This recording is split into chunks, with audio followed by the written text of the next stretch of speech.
So the transfer window has closed, and I know what you're thinking. Dale, give us a 3 up, 3 down. So I will. Let's tell you who are the winners and who are Man United.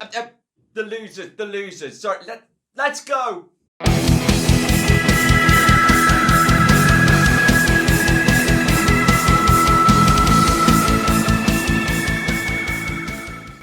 Hey guys, how you doing? FM Dale here, and welcome to the Football Show.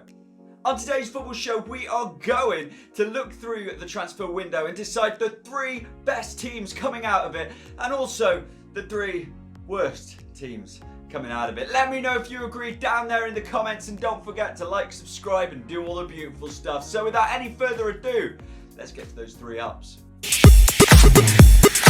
Number 1, we don't have to look any further than Everton. Of course we can't look further than Everton.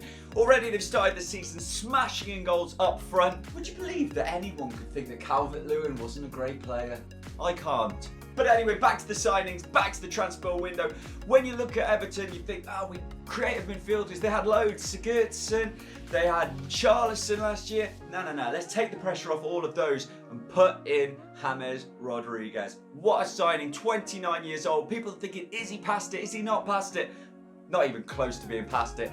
He's taken on the Premier League by storm, scoring goals, setting up goals, and making the team look even stronger. But do not miss the signing of Everton's season for me, which is Allan, however you want to say it. He has strengthened that defensive unit no end, making the tackles that they missed since Idrissa Gueye. It's a great signing. Everton just look like taking this season on. Now, look, we all know that Pickford is prone to an error, and that's fine. That's fine. Why don't we just bring in Sweden's #1 goalkeeper as our backup? They are smashing it. And don't forget, which is the signing of the season for me and Man U fans, this one is a reason why you might be in the other side of the list. Ben Godfrey. Signing Ben Godfrey for 20 million plus add-ons is outrageously good. He is a signing for the future. He's played well every single season he's played professionally, from York to Shrewsbury to Norwich to Man United. Wait, no, they didn't do it, did they? Idiots. To Everton. That is where he went, and that is, for me, one of the signings of this season. So well done to Everton. #1 for sure.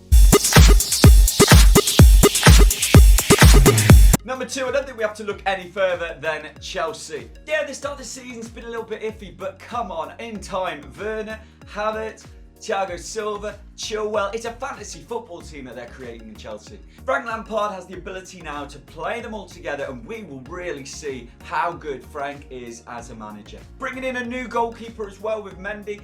I think people have been a little bit harsh on Kepa.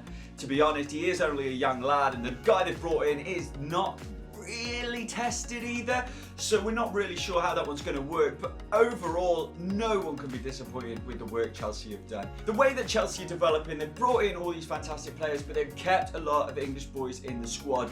With James playing well on the right hand side, Mason Mount still getting games, Tammy Abraham now starting in the central's role instead of Werner. Big mistake in my opinion. It's debatable, isn't it? I would play Werner through the middle, but either way, these English lads getting a chance with some fantastic international talent around them, it only makes them better. So I think Chelsea signings this summer are just through the roof. Fantastic work. Now, in at number 3 is one of those that I'm still not comfortable about.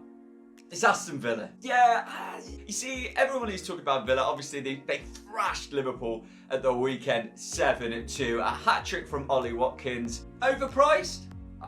He said it, not me.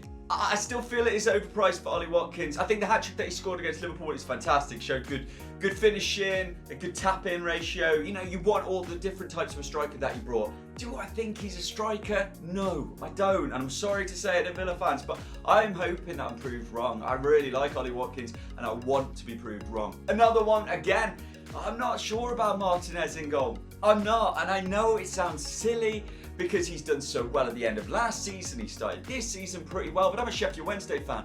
I remember what he was like for us. He was not great, okay? So I'm not there. I'm not there with him, but again, you can't argue against the facts of how he started really, really well. Now, the signing for me that has tipped Villa into this top 3 category is the Ross Barkley signing. Now, you saw against Liverpool how much of a difference that little bit more quality in the midfield can bring to Aston Villa. Grealish was basically non-existent for a lot of the game against Liverpool, and they won 7-2. Now, you would never think that last season, but the reason we're thinking of this season is Ross Barkley. He took that game by the scruff of the neck, and he showed the quality that he's always had, but never been able to produce on a consistent basis. Now, we're going to hope that at Villa, being the big fish in the small pond, he's going to bring it every single week, and he's going to make himself an instant pick for England, because he can do that. He still has that quality. He's only 26.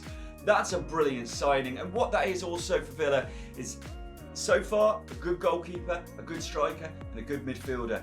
Yeah, I do think they're still missing maybe in the defence, and this season might be an awkward start for them. They've done so well at the start, that a couple of injuries, and we could see them drop down the table. I did have them in 19th, I think, in my predictor, and they've not started like that, it's got to be said.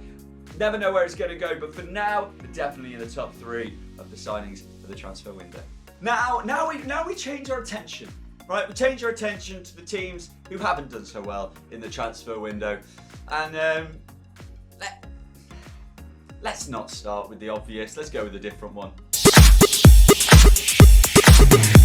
Burnley. Yeah, Burnley have not done anything. Now, we all know what Burnley bring, we all know what Burnley offer, and we all know the way that Burnley play. It's very much written down for you when you step on the pitch, you know where you're getting, right? But they've made no signings. They've done nothing. They've let Jeff Hendrick go. They don't look, for me, they just don't have it, do they? I mean, what are we expecting from Burnley this season? None of us are expecting much.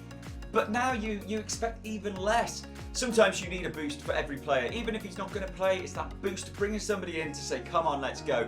Joe Hart, for example, bringing him in is a boost. It's a knowledge. It's something extra in there. And it made players play better. But this season, they haven't got anything. We're not looking at anything from Burnley. It could be a very tough season for Burnley.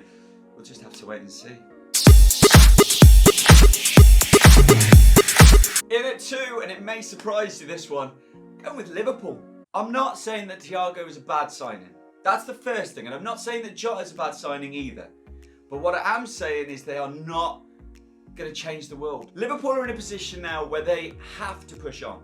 They've won the league and everybody's thinking, yeah, they're going to do it again. They're going to progress. And this, believe me, is not based on the 7-2 defeat of Villa.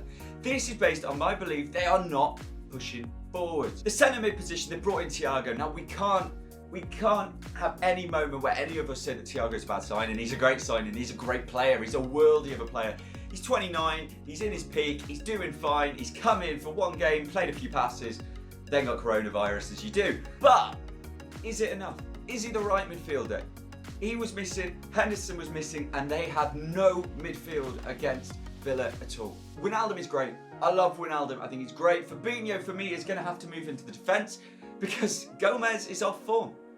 So you bring in Matip. Now, you know what they should have done? They should have gone and got Ruben Diaz. In my opinion, that is the answer. If Liverpool had got Ruben Diaz, you would have had Van Dijk and Ruben Diaz at the back. Beat it. Beat it if you can. It would even make Adrian look good if you brought those two in. They didn't. Another reason for Liverpool to be struggling this season in the transfer window, and another reason I didn't think they've done that well, is they haven't got rid of players. Origi needs to play, okay? Or you need to change your way of playing to put Origi in. I've heard a lot about Origi, and I think he's a brilliant player, and I think he's actually very, very good, just not the system that Liverpool play. He offers a different system. So if they play like that, okay, stop putting him out on the left wing, play him through the middle. Firmino's not doing enough, so bring him off and just play with an attacking striker. But they're not doing it. And if they're not doing it, then they should sign the players to fit the system and get rid of the players who don't. Origi does not fit this system. Minamino, I have no problem with Minamino, but he's not ready. He needs a loan in England to learn the game before playing for the top teams. Jota, I like, he comes on, but we saw at Villa, he's not a replacement for Mane. If Mane's not there, that front three looks worrying. Salah can't do it all on his own with Firmino out of sync. I'm struggling with Liverpool. Really struggling with them because they have just taken their foot off the pedal and they need their fans back. And this transfer window was a moment to push that defence on. All saw how bad Liverpool was struggling defensively behind closed doors. This was their moment to shore up that defence. They brought in a new left back who no one knows, and that's it. Not enough. not enough. So that is why Liverpool are in the bottom three.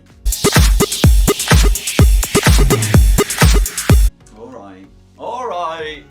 Let's talk about Man U. Now, I'm a little bit different to some people. I've heard a lot of people say that Cavani signing is desperation. The Cavani signing is fantastic, brilliant, 100% magic. Okay, Man United need a central striker who is just lethal. Go and look at Cavani's stats. He's a lethal striker who will score goals, cause problems, and be fantastic for Man United. Why did they leave it to the last minute? He's on a free transfer. They could have got him in at the start of the season, already started to bed him in, and we wouldn't be having this issue. Next problem with Man United is the fact that they've been linked with every good player under the sun, and they will not pay the price which they had the opportunity to with Sancho, who I didn't think was the signing they needed, but understand them getting him. They didn't. They have struggled with it. It was gone down the whole length. Knowing that Man United won't pay, they were never going to pay. They should have said straight away, we're not paying. That's the end of it. It just went on forever. And supposedly Solskjaer had a list of people that he wanted to bring in, and the Man U board didn't bring any of them in. What does that say about the hierarchy at Man United and where the manager fits? We're talking about a manager who really was lucky to get the job.